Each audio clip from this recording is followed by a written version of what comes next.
ವಿಘ್ನ ನಿವಾರಕನನ್ನ ಆರಾಧಿಸಿದ್ರೆ ಸಂಕಷ್ಟಗಳನ್ನ ದೂರ ಆಗ್ತವೆ ಅನ್ನೋದು ಜನರ ನಂಬಿಕೆ. ಆದರೆ ಮಂಡ್ಯದ ನಾಗಮಂಗಲದಲ್ಲಿ ಗಣೇಶ ಮೆರವಣಿಗೆಯಲ್ಲಿ ನಡೆದಂಥ ಗಲಾಟೆಯಿಂದ ಹಲವರ ಬದುಕೆ ಭಸ್ಮವಾಗಿದೆ. ಗಣೇಶ ಮೆರವಣಿಗೆ ವಿಚಾರದಲ್ಲಿ ಶುರುವಾದಂಥ ಗದ್ದಲದ ಬಳಿಕ ದಾಂಧಲೆಯಾಗಿ ಮಾರ್ಪಟ್ಟು ನಾಗಮಂಗಲ ಹೊತ್ತಿ ಉರಿದಿದೆ. ಇಲ್ಲಿ ಕಿಡಿಗೇಡಿಗಳ ದುಷ್ಕೃತ್ಯಕ್ಕೆ ಅಮಾಯಕರು ಕಣ್ಣೀರಿಡುವಂತಾಗಿದೆ.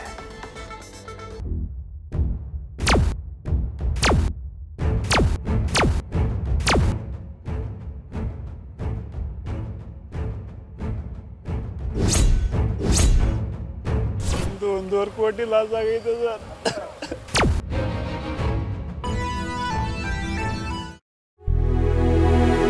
ಪ್ರಾಣನೇ ಹೋದಂಗೆ ಆಯ್ತು ಸರ್. ಏನು ಮಾಡೋಣ ಸರ್, ಬಂಡವಾಳ ಹಾಕ್ಬಿಟ್ಟು ಕಣ್ಣೀರು ಬತ್ತೋಯ್ತು.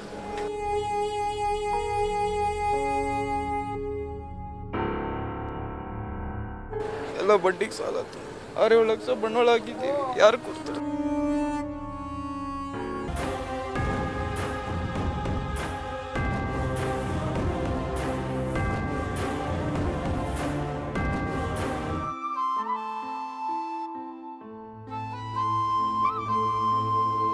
ಈ ಮಟ್ಟಿಗೆ ಗಲಾಟೆ ಆಗುತ್ತೆ ಅಂತ ನಾನು ಯಾವತ್ತೂ ಕನ್ಸ್ಕೊಂಡಿಸಿಗೂ ನಾನು ತಿಳಿದಿರಲ್ಲ ಸರ್. ನಾನು ಎಲ್ಲ ಐಟಮ್ ಎಲ್ಲ ಸ್ಟಾಕ್ ಮಾಡಿದೆ ಸರ್, ಯಾವುದು ಉಳಿದಿಲ್ಲ, ಎಲ್ಲ ಸುಟ್ಟಿರೋದಲ್ಲದೆ ಎಲ್ಲ ಬಾಚ್ಕೊಂಡೋಗ್ರೆ ಸರ್. ನಮ್ಗೆ ಏನು ಅನಿಸುತ್ತೆ ರೀ, ನಾವು ಇಲ್ಲಿ ನಾಗಮಂಗಲ ಇದ್ದೀವ, ಇಲ್ಲಿ ಯಾವ್ದಾರ ಪಾಕಿಸ್ತಾನ ಇದೀವಿ ಅಂತ ಅನಿಸ್ತಾ ಇದೆ. ಅಪ್ಪ ಅಮ್ಮನ ಜಗಳದಲ್ಲಿ ಕೂಸು ಬಡವಾಯಿತು ಅನ್ನುವಂತೆ ಗಣೇಶ ಮೆರವಣಿಗೆ ವಿಚಾರಕ್ಕೆ 2 ಕೋಮುಗಳ ನಡುವೆ ನಡೆದ ಘರ್ಷಣೆಯಿಂದ ನಾಗಮಂಗಲದ ನೆಮ್ಮದಿಯೇ ಹಾಳಾಗಿದೆ. ಕಲ್ಲು ತೂರಾಟ, ವಾಗ್ವಾದದಿಂದ ಶುರುವಾದ ಗಲಾಟೆ ಕೊನೆಗೆ ಇಡೀ ನಾಗಮಂಗಲವನ್ನೇ ಹೊತ್ತಿ ಉರಿಯುವಂತೆ ಮಾಡಿದೆ.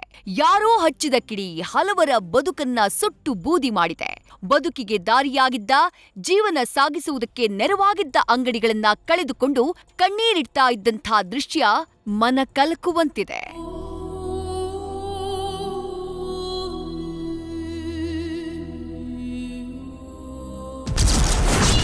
ಕಿಡಿಗೇಡಿಗಳ ದಾಂಧಲೆಗೆ ಬೆಚ್ಚಿ ಬಿದ್ದ ನಾಗಮಂಗಲದ ಜನರು.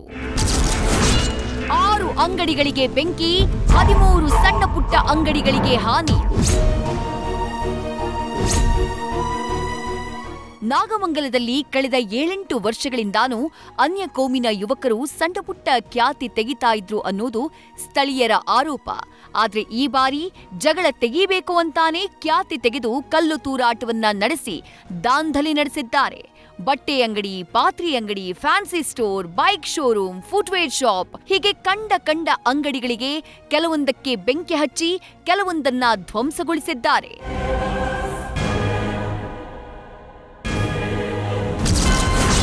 ಕಿಡಿಗೇಡಿಗಳ ಕಿಚ್ಚಿಗೆ 1.5 ಕೋಟಿ ಮೌಲ್ಯದ ಬಟ್ಟೆ ಅಂಗಡಿ ಭಸ್ಮ. ಗಣೇಶ ಮೆರವಣಿಗೆಯ ಗಲಭೆಯಲ್ಲಿ ಟೆಕ್ಸ್ಟೈಲ್ ಶೋರೂಮ್ಗೆ ಕಿಡಿಗೇಡಿಗಳು ಬೆಂಕಿ ಹಚ್ಚಿದ್ದಾರೆ. ಇದರಿಂದ ಸುಮಾರು 1.5 ಕೋಟಿ ಮೌಲ್ಯದ ಬಟ್ಟೆ ಸೇರಿದಂತೆ ಇತರೆ ವಸ್ತುಗಳು ಸುಟ್ಟು ಭಸ್ಮವಾಗಿವೆ. ಇಷ್ಟು ವರ್ಷ ಬಟ್ಟೆ ಉದ್ಯಮದಿಂದಾನೇ ಜೀವನ ಕಟ್ಟಿಕೊಂಡಿದ್ದಂಥ ಭೀಮರಾಜ್ ಕುಟುಂಬ ಇದೀಗ ಬೀದಿಗೆ ಬಿದ್ದಿದ್ದು ಅವರ ಸಹೋದರ ಕಳೆದ ರಾತ್ರಿಯ ಕರಾಳತಿಯನ್ನ ಬಿಚ್ಚಿಟ್ಟಿದ್ದಾರೆ. ಏನು ಹೇಳೋದು ಸರ್, ನಾವು ಏನು ತಪ್ಪು ಮಾಡಿಲ್ಲ ಸರ್. ಅವ್ರು ಬೇಕು ಅಂತಾನೆ ಅವ್ರ ಏರಿಯಾದಲ್ಲಿ ಇತ್ತು ಅಂತಾನೆ ಸುಟ್ಟಾಕಿರೋದು ಸರ್. 1.5 ಕೋಟಿ ಲಾಸ್ ಆಗೈತೆ ಸರ್. ಸರ್ ನಾನೇ ಕಡ್ದೆ ಸರ್, ನಾನು ಇಲ್ಲೇ ಇದ್ದೆ ಸರ್. ನಮ್ಮ ಮೇಲೆ ಹೊಡೆದ್ರು ಅಂತ ಓಡ್ಬಿಟ್ಟೆ ಸರ್, ಚಪ್ಪಲಿ ಬಿಟ್ಬಿಟ್ಟೆ ನಾನು. ಪೊಲೀಸ್ ಅವ್ರಿಗೆ ಅಡ್ಡಾಡ್ಸ್ಕೊಂಡು ಹೊಡೆದ್ರು ಸರ್ ಅವರು. ಬೆಳಗ್ಗೆ ಬಂದು ಅಂಗಡಿ ನೋಡಿದಾಗ ಪ್ರಾಣಾನೇ ಹೋದಂಗಾಯ್ತು. ನ್ಯೂಸ್ ಫಸ್ಟ್ ಬಳಿ ಅಳಲು ತೋಡಿಕೊಂಡ ಟೀ ಅಂಗಡಿ ಮಾಲೀಕ. ಕಳೆದ ರಾತ್ರಿ ನಡೆದ ಗಲಾಟೆಯಲ್ಲಿ ಟೀ ಅಂಗಡಿಯನ್ನ ಕಿಡಿಗೇಡಿಗಳು ಧ್ವಂಸಗೊಳಿಸಿದ್ದಾರೆ. ಮಾಲೀಕ ಧನುಷ್ ಬೆಳಗ್ ಬಂದು ನೋಡಿದಾಗ ದಿಕ್ಕೆಟ್ಟು ನಿಲ್ಲುವಂತಹ ಸ್ಥಿತಿ. 5-6 ಲಕ್ಷ ಸಾಲ ಮಾಡಿ ಅಂಗಡಿ ಹಾಕಿದ್ದೆ, ಇದನ್ನ ನೋಡಿದಾಗ ಪ್ರಾಣಾನೇ ಹೋದಂಗಾಯ್ತು ಅಂತ ಧನುಷ್ ಕಣ್ಣೀರಿಟ್ಟಿದ್ದಾನೆ. ಸ್ವಂತ ಬಂಡವಾಳ ಹಾಕ್ಬೇಕು ಅಂತ ಆಸೆ ಇತ್ತು ಸರ್ ನನಗೂ. ಅದಕ್ಕೆ ಸಾಲ ಮಾಡಿ ಬಂಡವಾಳ ಹಾಕಿದ್ವಿ. ಸಿಕ್ಕಾಬಿಟ್ಟೆ ಸಾಲ ಮಾಡಿದೀನಿ ಸರ್ ಬಂಡವಾಳ ಹಾಕಿಕ್ಕೆ.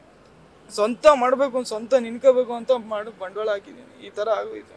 ಏನು ಮಾಡೋದು ಸರ್, ಈಸ ಕೊಡ್ತು ಸಾಯ್ಬೇಕಷ್ಟೇ.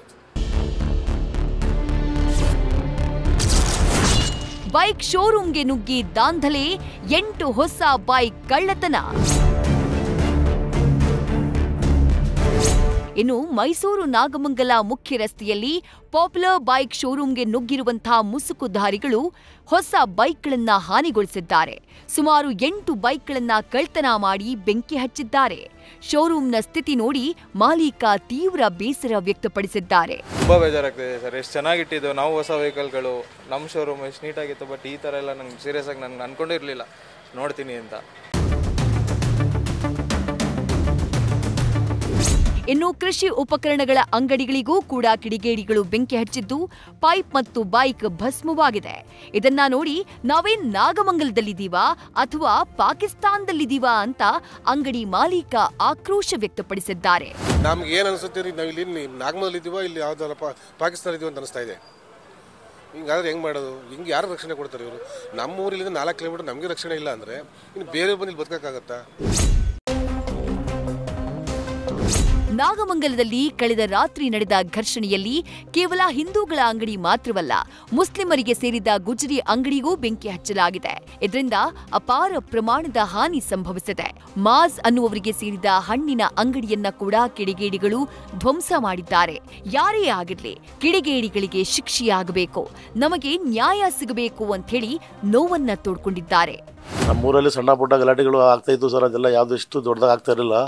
ಈ ಮಟ್ಟಿಗೆ ಗಲಾಟೆ ಆಗುತ್ತೆ ಅಂತ ನಾನು ಯಾವತ್ತೂ ಕನಸ್ಕೊಂಡಿಸಿಗೂ ನಾನು ತಿಳಿದಿರಲಿಲ್ಲ ಸರ್. ನಾನು ಈ ಥರ ಆಗ್ಬಿಟ್ಟದೆ ಏನು ಮಾಡ್ದಂತ ದಿಕ್ಸು ಗೊತ್ತಾಗ್ತಲ್ಲ ಸರ್. ಈಗ ಈ ಥರ ಆಗೈತೆ. ಈಗ 1.5 ಲಕ್ಷ ಲಾಸ್ ಆಗುತ್ತೆ. ನನಗೆ ಕಾನೂನು ಬೇಕು, ನನಗೆ ಸಹಾಯ ಮಾಡಿ ಏನಾದರೂ ಇದು ಮಾಡಿ ಅಷ್ಟೇ.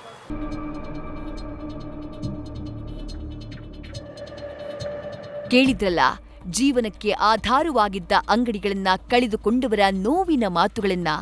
ಯಾರೋ ಮಾಡಿದ ತಪ್ಪಿಗೆ ಇನ್ಯಾರೋ ಶಿಕ್ಷೆ ಅನುಭವಿಸುವಂತೆ ಇವರು ಬೀದಿ ಪಾಲಾಗಿದ್ದಾರೆ. ಕೂಡಲೇ ಸರ್ಕಾರ ಈ ಬಗ್ಗೆ ಗಮನ ಹರಿಸಿ ಸೂಕ್ತ ನ್ಯಾಯವನ್ನ ಒದಗಿಸಲಿ ಅನ್ನೋದು ನ್ಯೂಸ್ ಫಸ್ಟ್ ಕಳಕಳಿ. ನಂದೀಶ್ ಜೊತೆ Ravi Pandupura, news first Mandya. News first ನಿರ್ಭೀತಿಯಿಂದ ನಿಮ್ಮ ಪರವಾಗಿ.